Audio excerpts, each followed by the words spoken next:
bizlar Gulnoz Tursun so'zi, Ablat Ablakim musiqasi ijro etadi Gulzira xonim. Marhamat.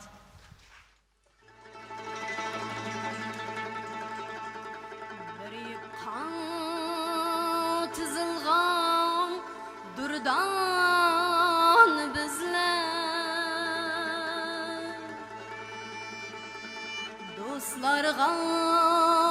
eriştimiz mыңdan bizler yürekte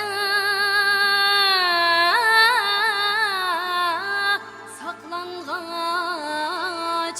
vapanın levzi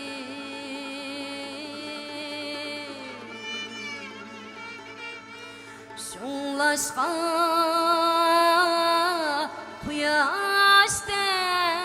kuyaştek nurane bizler kuyaşni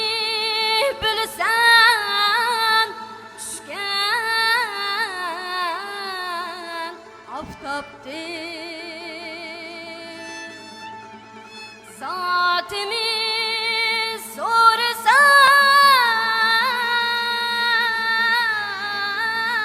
sorsan afraps yaptı Ferhatni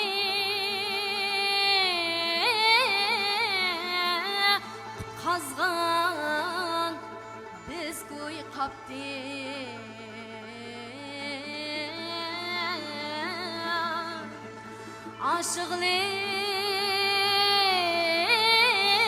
aşıklık babıda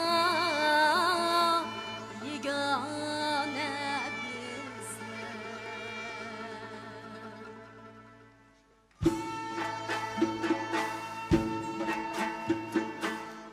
soralsa hikmetli sual cevabı yeşilgen bulgaçla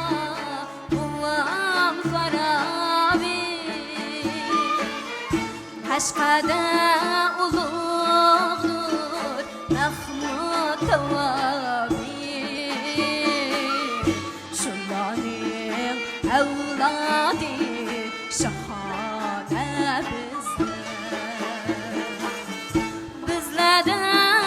so'rasam Tangrining tig'i tog'larga qarasam ajoyib siri qarasam tugaydi ko'zimning